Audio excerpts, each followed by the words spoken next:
Olá, bem-vindo a todos, mais momentos de reflexões. Estamos aqui todos juntos para refletirmos, estudarmos a respeito do livro Roteiro, parceria do nosso querido Chico com o nosso querido Emmanuel. Hoje, capítulo 12, o serviço religioso. Mais uma vez, refletir sobre esse capítulo. Antes iniciarmos, pedir para Dinorá uma prece para nós, por gentileza. Boa noite a todos, sejam bem-vindos. Eu vou fazer uma prece que não é minha, mas vai ser de coração. O meu pensamento sempre me diz: Jesus está comigo. Então, alguém me pede ajuda, mas como não ajudar? Jesus está comigo. Alguém me fere, me magoa, mas como não perdoar? Jesus está comigo. As dificuldades aparecem, obstáculos, doenças, mas como desanimar? Jesus está comigo. Jesus está comigo, contigo, conosco. Gratidão, Jesus. Gratidão sempre ao nosso querido mestre, sempre conosco em todos os momentos.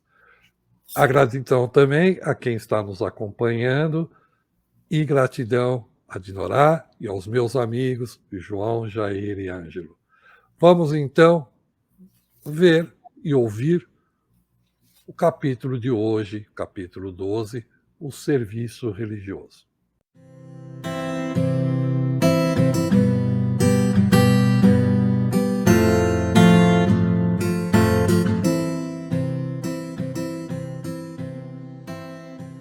O serviço religioso. Desde quando começou na Terra o serviço de adoração a Deus? Perde-se o alicerce da fé na sombra de erros insondáveis. Disseria que o primeiro impulso da planta e do verme, a procura da luz, não é senão anseio religioso da vida, em busca do Criador que lhes instila o ser.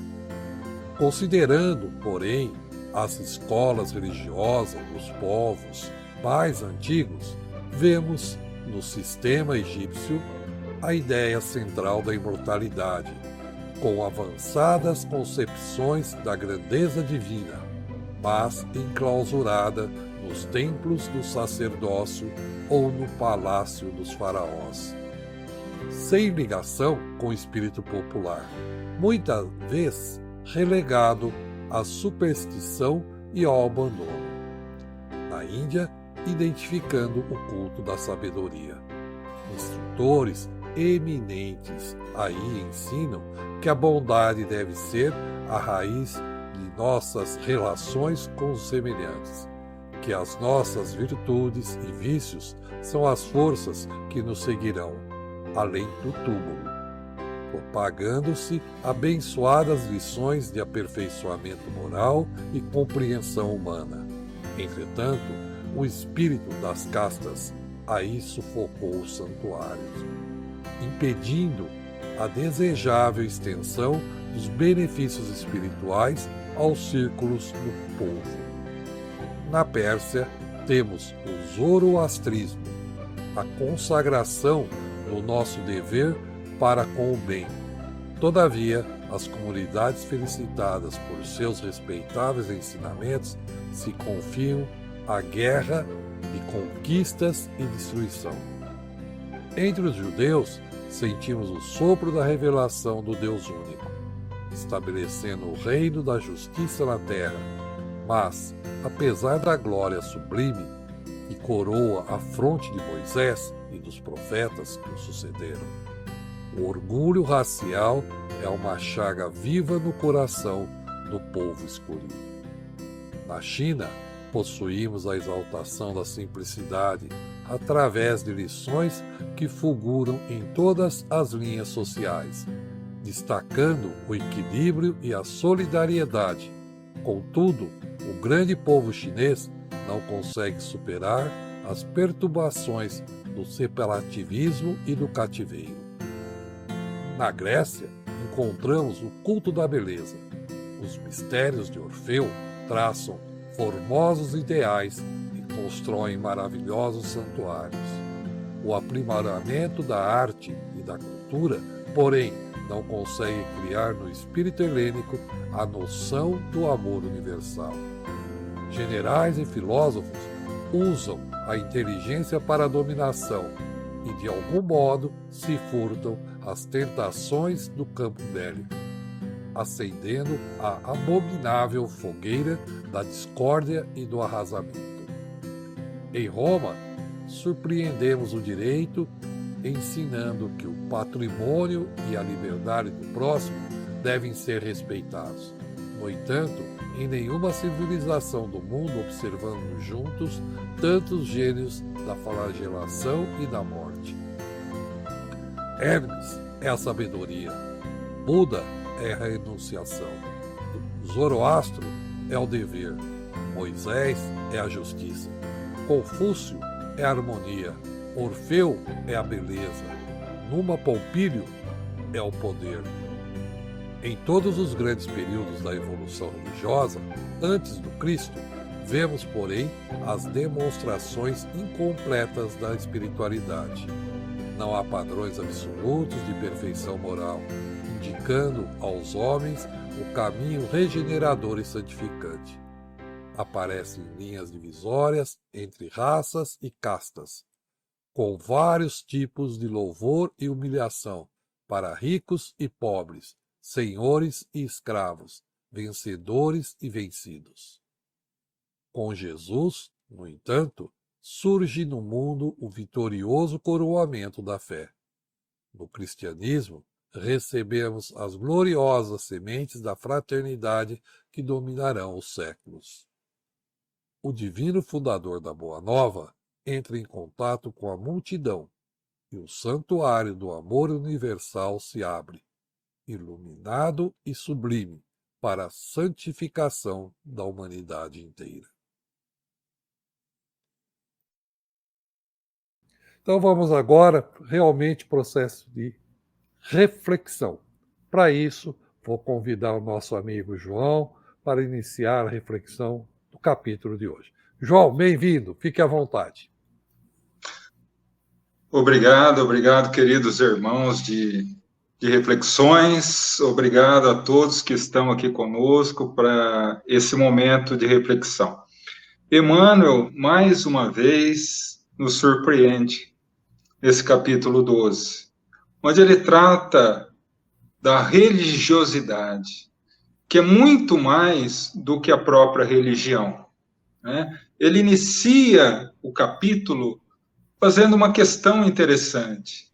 Desde quando esse sentimento de religiosidade? Desde quando a adoração ao divino, a Deus, né? E eu confesso a vocês que a primeira ideia que me veio à cabeça quando li pela primeira vez foi muito provavelmente quando o homem começou a encarnar na Terra, né, por volta de 500, 1000 anos antes de Jesus, né, ainda na condição de homem macaco, ainda muito primitivo, né, vinculando Deus aos fenômenos da natureza. Mas aí Emmanuel nos coloca uma questão interessante, né? A partir do momento em que a planta humilde, né, rompe o solo, buscando a luz do sol, ela está adorando a divindade, né? Então, olha que pensamento profundo, né? Nós, como nós todos sabemos, né, passamos pelos vários reinos da natureza, né, os reinos inorgânicos, os minerais, vegetais, animais, a condição humana, alçando maiores voos à escala angelical. Então, desde há muito, antes mesmo da fase humana, nós já tínhamos inerentes em nós essa condição de religiosidade, de buscar o divino, né? Na realidade, nós sempre tivemos isso. O grande problema é onde buscar o divino. o que considerar o divino. Se nós formos, por exemplo, procurar nas antigas civilizações, e Emmanuel coloca de forma muito oportuna, por exemplo, o Império Egípcio, que foi, sem sombra de dúvida, a sua época, tendo o seu apogeu por volta de 5.000 anos antes de Jesus, ele foi o maior império da Terra, sem sombra de dúvida. Portador de um conhecimento fora dos padrões normais da época, uma vez que eram nascidos de conhecimentos anteriores, de quando vinham de Capela. Afinal de contas, os egípcios fazem parte daquele grande grupo que Kardec chama, no livro A Gênese, de raça adâmica, uma referência clara à simbologia de Adão, e que trouxeram esse conhecimento para a humanidade. E para quê? Para que fosse difundido, para que fosse distribuído, para que fosse ensinado a nós, aqueles outros que estávamos estagiando aqui na Terra, sem esse conhecimento, pudéssemos evoluir mais rápido. Mas o que foi feito desse conhecimento? O que foi feito da religiosidade? Como os egípcios se utilizaram da religiosidade? Fechando a religião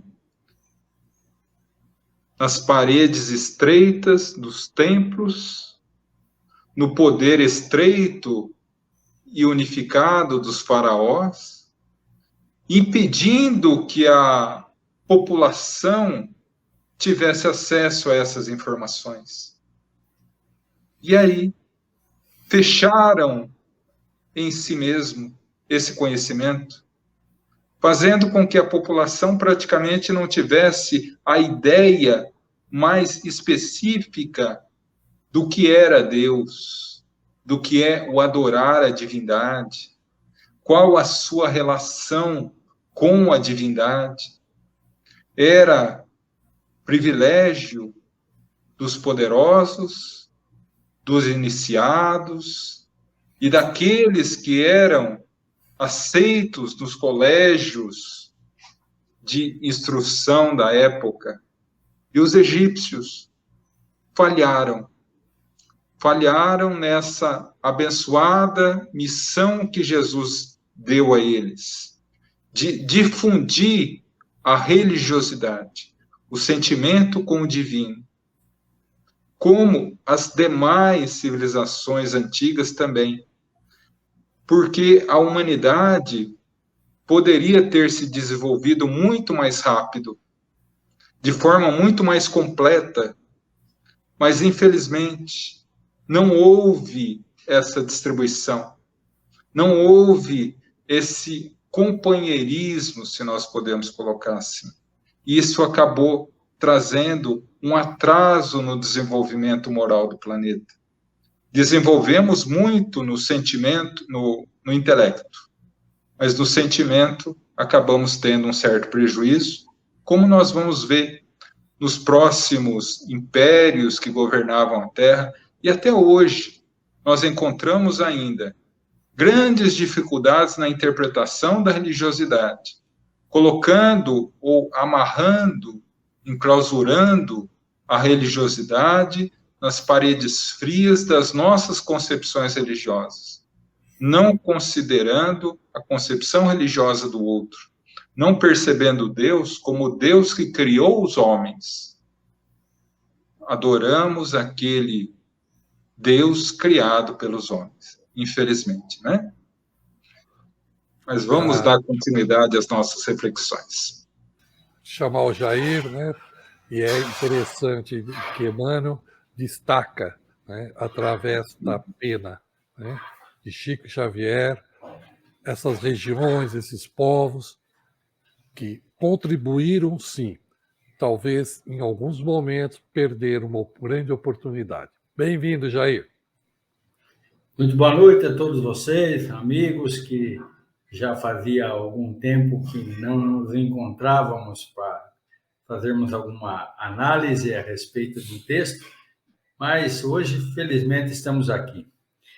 Eu destaco aí a brilhante exposição que o João fez, essa análise magnífica que ele fez. Isso aí já resume tudo. Mas vamos lá, analisar algumas dessas civilizações, o que aconteceu, oportunidade que tiveram e também o que deixaram de, como bem o João falou, né? Muitas ou todas poderiam ter feito muito mais do que fizeram, mas se perderam. É interessante que sempre que se trazia nessas civilizações alguma luz, imediatamente vinha algum contraponto que impedia, que atrapalhava a evolução dessas ideias. Então, vamos lá rapidamente, de acordo com o texto. Aqui na Índia, né, um berço de sabedoria, quanto conhecimento tem os hindus, né? Mas eles se perderam com a questão das castas, e que prevalece até hoje. Olha, eles têm um conhecimento a respeito das virtudes e dos vícios que nos acompanham mesmo após a morte. Eles já têm um conhecimento a respeito disso e muito mais. O que travou o contraponto aí? As castas que prevalecem até hoje, né? Lamentavelmente. Na Pérsia, hoje o Irã, né? Na Pérsia, com Zoroastro. Zoroastro foi um iniciador, ele foi um reformador religioso, melhor dizendo, né? Ele também conhecido como Zaratustra, é a mesma pessoa. Então, ele fundou a religião nacional da Pérsia, ensinava a existência em duas vidas, a terrena e a espiritual. Ele já fazia isso. Com exceção, isso eu consegui essa informação na Barça, com exceção do culto hebraico, o zoroastrismo foi, talvez, se coloca essa condicional, a mais perfeita religião da antiguidade, muito próximo do que nós conhecemos hoje dentro do monoteísmo, né? Mas o que aconteceu aí também?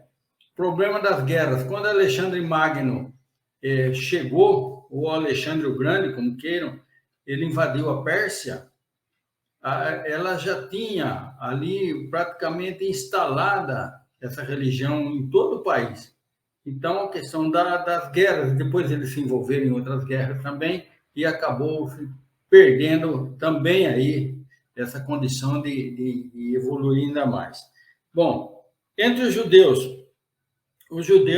eles trouxeram a revelação do Deus único, mas olha que fato interessante, eles foram, ou melhor, eles aprenderam muito no Egito, com Akenaton. Akenaton, como o João falou,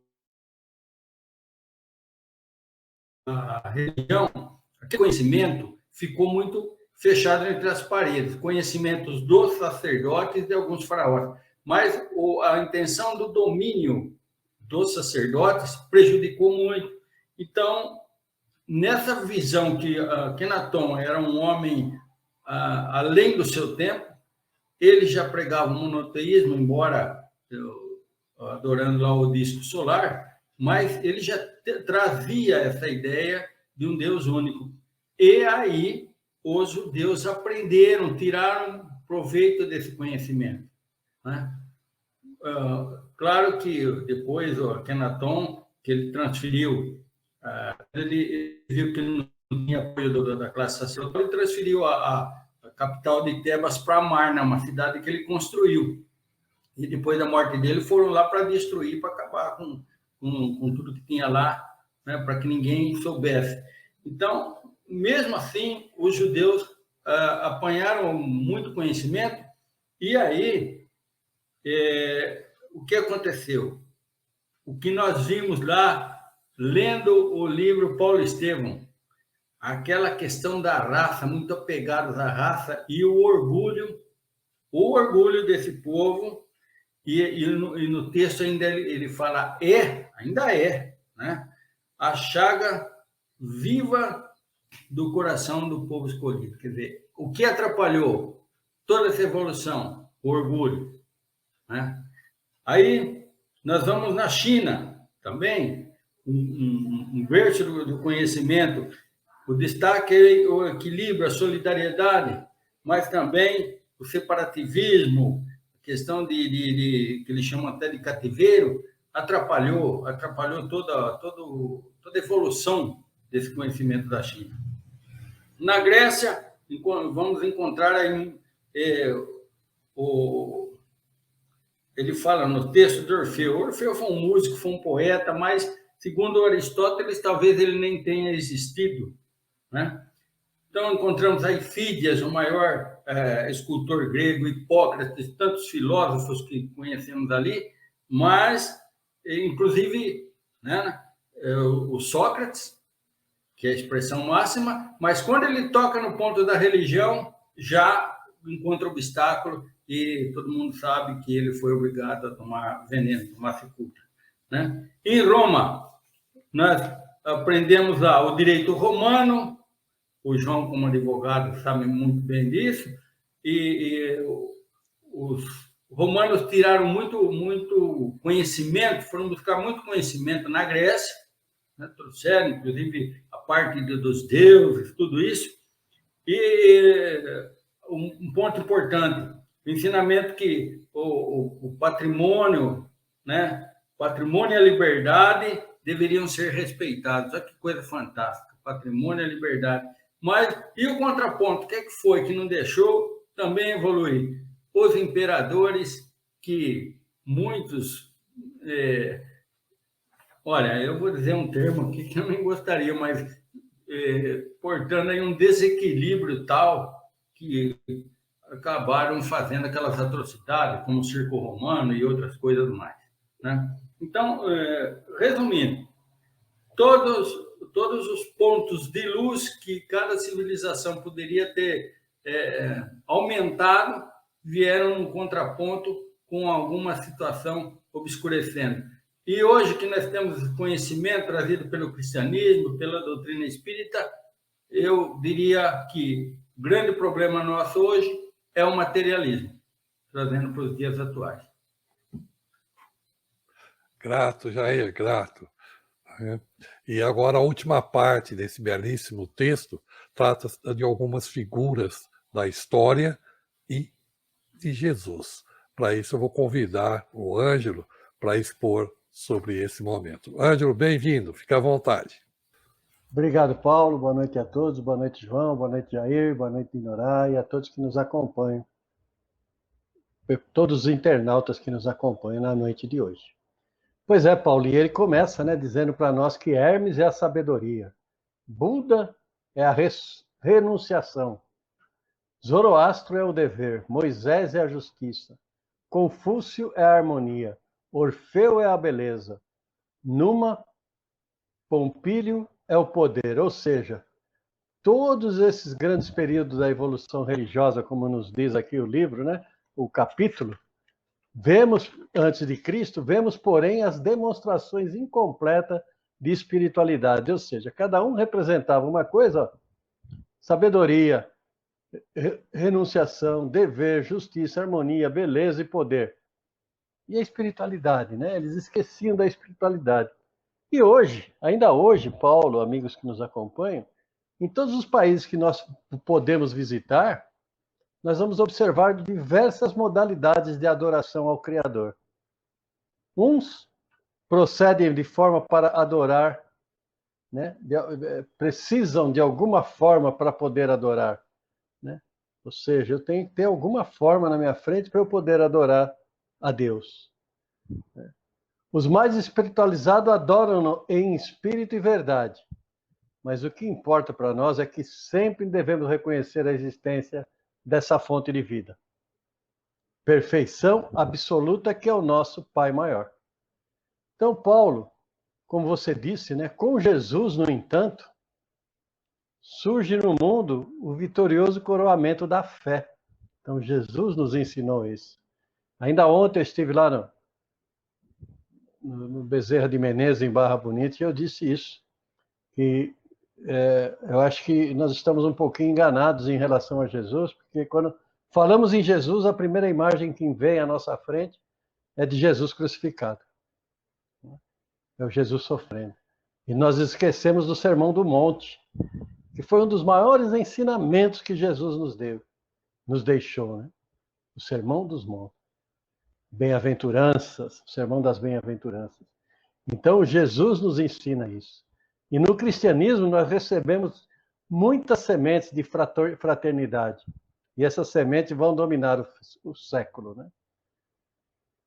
Mas tem também o Espiritismo, codificado por Allan Kardec, que nos mostra as mais elevadas maneiras de adorar a Deus, dentro da simplicidade de nossos pensamentos, convertendo nossas energias na sublimação de nossos sentimentos, aonde a fraternidade é o campo de semear o nosso amor.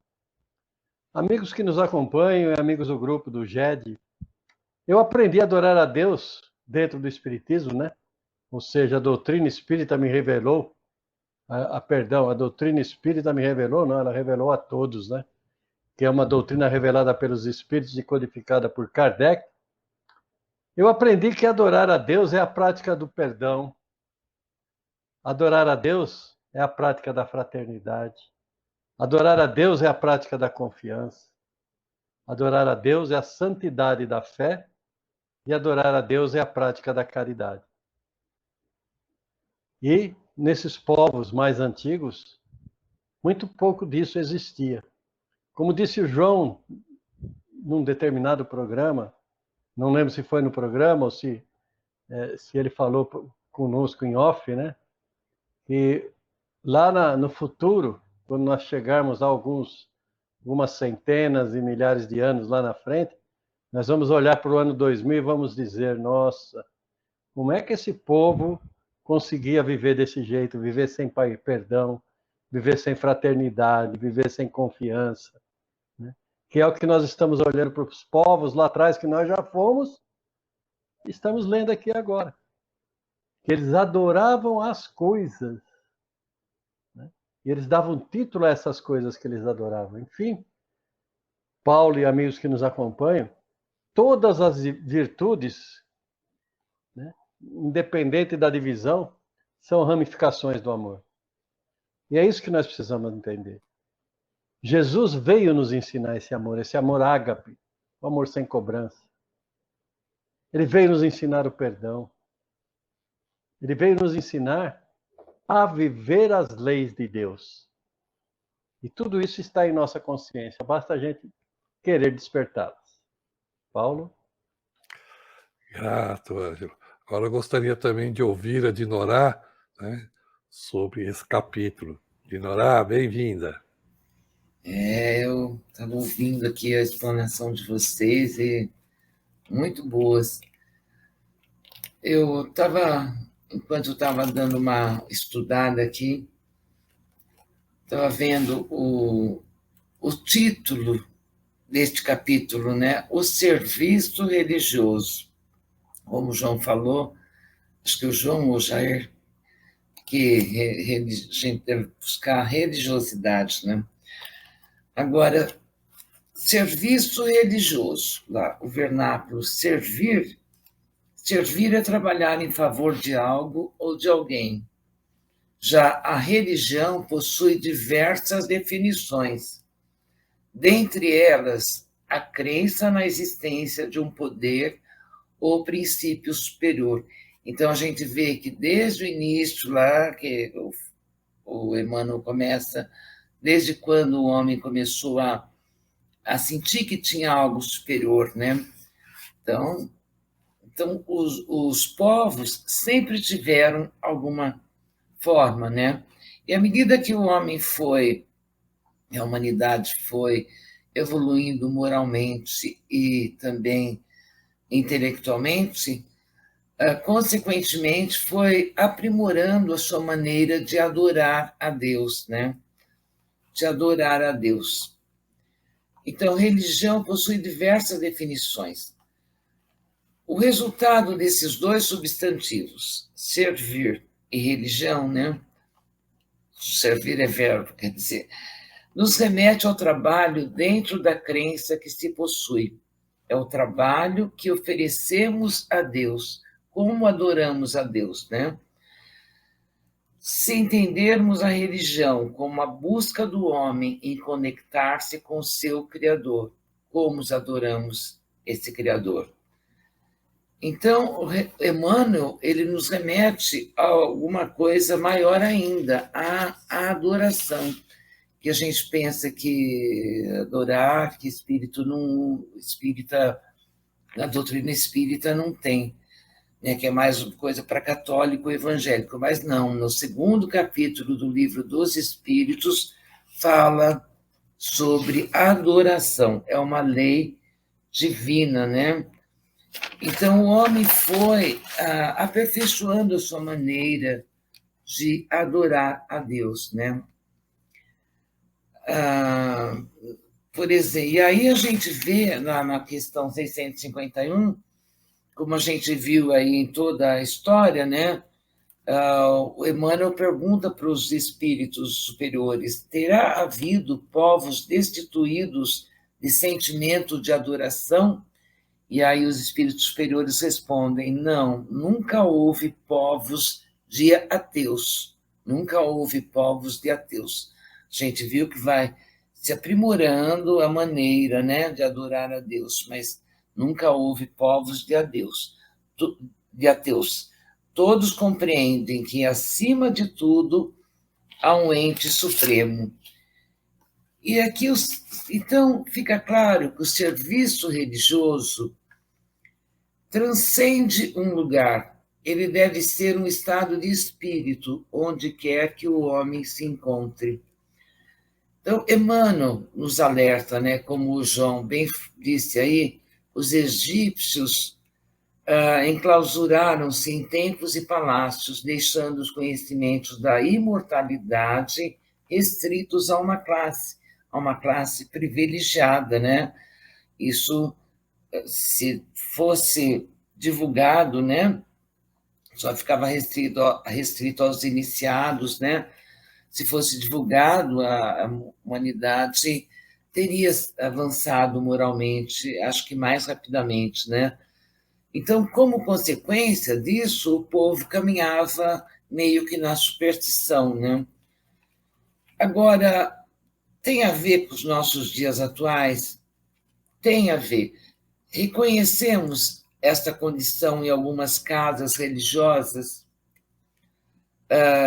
nos dias de hoje, até mesmo no espiritismo, a gente vê isso nos dias de hoje, aquela coisa mais de elite, né?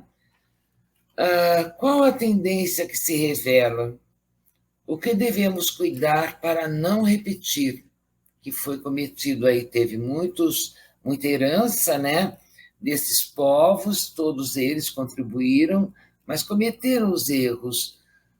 Eu acho que guiado, como o Jair falou, pela chaga do orgulho, do poder, né, do egoísmo, né? Então, restringir o conhecimento, afastar-se dos simples e humildes, com pregações complexas e voltadas ao intelectualismo. A gente vê algumas tendências espíritas, algumas casas que partem por esse lado. Acreditar que é possível viver isolado dos pobres e humildes que sofrem e necessitam de amparo. Então, é evidente que cada povo deixou sua herança, cometeu seus erros, mas, enfim, foi uma contribuição grandiosa que deram, né? Mas quem nos deixou a maior herança, sem dúvida, foi Jesus. E aí que nós devemos, então, segui-lo como guia e modelo, como está no Livro dos Espíritos. Ele é o guia e modelo. Então, é a ele que nós devemos seguir, né? Graça de Norá, ele realmente é o nosso guia e modelo a ser seguido. Antes de passar para os comentários, né, finais, fazer também a minha reflexão, que eu destaco nesse livro, logo no segundo parágrafo, como diz, dir-se-ia que o primeiro impulso da planta e do verme à procura da luz. E eu trago isso muito para nós. Nós somos essa planta e esse verme. Não o verme com sentido pejorativo, mas o germe como embrião. Nós estamos num processo evolutivo e estamos à busca dessa luz. E um pouco mais abaixo, Emmanuel, quando destaca o povo judeu, né, em busca do Deus único, quando o povo judeu sai do Egito procurando a Terra Santa, eles percorrem cerca de 250, 240 quilômetros. Em 40 anos, essa distância poderia ser percorrida num espaço menor. Mas é o processo dessa busca, de deixar para trás algumas coisas e buscar realmente esse Deus único. Então, esse processo também nós fazemos parte. A distância é curta, mas o tempo que nós vamos utilizar para percorrer essa distância, somos nós que determinamos. João, você tem algum comentário final a fazer? Fique à vontade. Como você, Paulo, me tocou muito essa passagem que Emmanuel coloca de forma belíssima a respeito do verme, da planta, né? E me ocorreu que religião é uma situação completamente diferente de religiosidade. Religião nos indica caminhos para colocarmos a religiosidade no nosso coração. Né? E que, conforme Emmanuel coloca belíssimamente, nós trazemos em germe essa religiosidade em nós desde o princípio inteligente, quando éramos convocados por leis físicas e químicas, a lei de ação e atração no reino mineral, a sensibilidade da planta do reino vegetal, o instinto e a nascente inteligência no reino animal, e hoje nós somos convocados a um processo muito mais amplo, através da nossa consciência humana, a entender Deus, a compreender a divindade, não como um ser a ser temido, mas como um pai a ser amado, né? Para que a gente possa sublimar esse sentimento e alcançar a angelitude. Então, acredito que todo esse processo é um processo de desenvolvimento da religiosidade em nós, e que isso não tem nenhuma vinculação com qualquer religião, porque até uma pessoa que eventualmente seja ateu, ela pode ter uma religiosidade muito maior do que qualquer um que seja adepto a essa ou aquela religião. Né? Grato, João. Belíssimo, realmente. Jair, você quer fazer algum comentário final? Gostaria de dizer o seguinte, que esses comentários que vocês fizeram foram muito interessantes, muito bem elaborados, e agora nós aprendemos com Jesus a respeito da fé, que antes nessas outras religiões não se falava nisso, né? Então Jesus veio aí trazer esse ensinamento, a fé, que é um passo a mais na nossa evolução, né? Ter fé, aprender a ter fé, a ter confiança, porque é um fato interessante, né?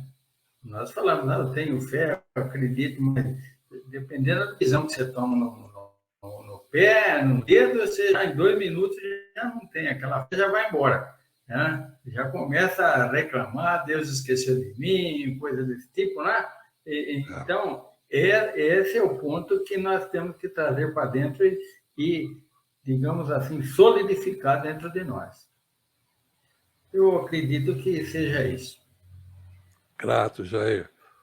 Ângelo, comentário final, fique à vontade. Então, Paulo, hoje no Evangelho no Lar, aqui em casa, eu li um trecho do capítulo 11 do Evangelho segundo o Espiritismo, por isso que eu falei do amor, e esse capítulo tem um trecho que ele fala do amor, né? Um trecho que ele fala do amor, não, ele todo fala do amor, porque ele fala amar ao próximo como a ti mesmo.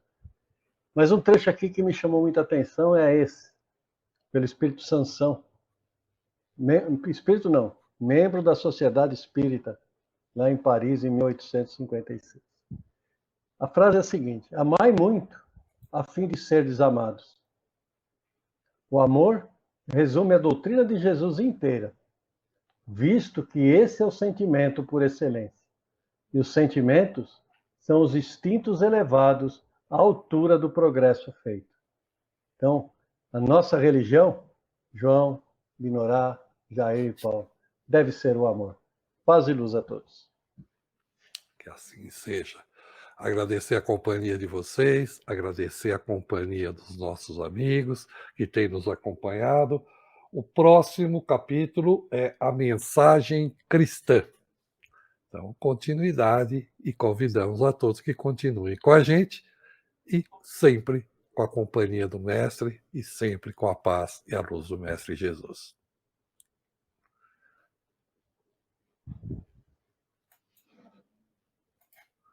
Quando tudo está difícil, é só em Deus a solução. Ei, calma, Deus é contigo, a sua bênção logo vem. Ei, calma, Deus é contigo, porque tudo vai ficar bem. Se a tempestade é grande, parecendo não ter fim, você pode orar, com fé esperar, e a vitória vai chegar. Ei, calma, Deus é contigo, a sua bênção logo vem. Ei, calma, Deus é contigo, porque tudo vai ficar bem. Ele faz cessar as guerras, porque